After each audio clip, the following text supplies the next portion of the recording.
Shalom warga kerajaan sorga, hari ini Kingdom Daily Devotion berjudul Perjamuan Kudus.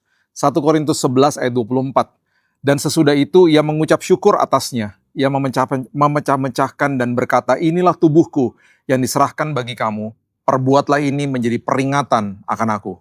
Sebelum Yesus mengalami kematian di kayu salib, umat Tuhan saat itu sudah terbiasa untuk mengorbankan seekor domba setiap tahun selama hari raya Paskah untuk mengingatkan mereka bahwa Tuhan membawa mereka keluar dari perbudakan di Mesir. Itu bisa kita baca dengan detail di Keluaran 12. Kerajaan sorga sudah mengatur waktu saat Yesus mati di salib terjadi pada awal Paskah, ketika umat Allah mengorbankan domba-domba mereka. Saat itu, Yesus yang disebut anak domba Allah akhirnya dikorbankan untuk membasuh semua dosa kita.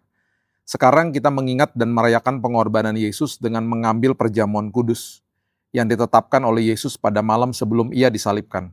Bagaimana makan sepotong kecil roti dan minum sedikit anggur bisa melakukan itu? Kembali pada kejadian di Taman Eden, sebuah gigitan menjerumuskan dunia ke dalam dosa. Satu gigitan ketidaktaatan akan buah dari pohon pengetahuan baik dan jahat itu, menyebabkan kematian bagi Adam dan Hawa, dan bagi kita akhirnya. Itu sebabnya Yesus datang untuk menebus dosa kita. Yesus ingin kita mengingatnya dan ia menggunakan makanan sebagai sarana untuk berhubungan dengannya. Terus fokus kepada karya besarnya dan terus menerima kesembuhan, pemulihan, hikmat, damai, sukacita, dan restorasi bagi hidup ini. Saat kita mengambil perjamuan, ada 3 hal yang harus kita ingat. Pertama, yang tertulis di ayat bacaan hari ini. Ingatlah akan pengorbanan Yesus di salib. Ingat kasihnya dan karya besar Yesus yang sudah selesai. Ini semua berarti tidak ada lagi penuduhan, penghakiman, penghukuman bagi orang percaya. Yang kedua, kita harus melihat ke depan. Alkitab mengatakan untuk melakukan ini sampai ia datang. Di 1 Korintus 11 ayat 26. Rayakan kemenangan yang sudah diberikan kepada kita dan ingat bahwa kita berdoa dari posisi yang sudah menang. Jika kita sedang sakit, berdoalah dengan damai dan sukacita bahwa kesembuhan sudah disediakan bagi kita. Jika kita sedang bergumul dengan dosa, masalah keluarga, keuangan, pekerjaan, berdoalah dari posisi yang sudah menang. Karena pemulihan sudah disediakan. Kita diberikan otoritas atas kuasa dosa. Ingat itu baik-baik dan kita harusnya hari ini sadar bahwa kita sudah dimerdekakan dan diberikan kemenangan. Yang ketiga, kita harus melihat ke dalam diri kita dan meminta Roh Kudus untuk menunjukkan kepada kita setiap area kehidupan yang masih kita gumuli.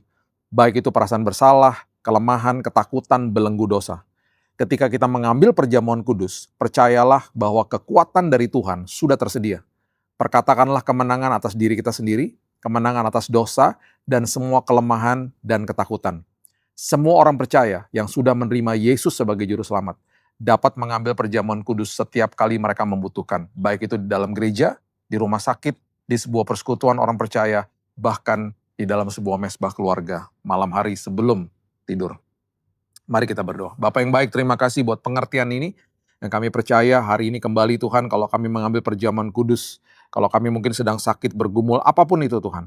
Kami mendeklarasi karya Yesus yang sudah selesai di kayu salib.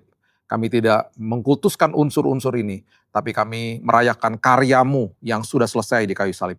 Itu sebabnya Tuhan terima kasih buat pengorbananmu untuk kami hari ini.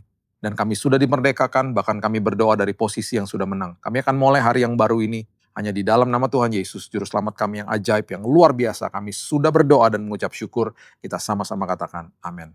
Have a blessed day, Tuhan Yesus memberkati, sampai hari esok.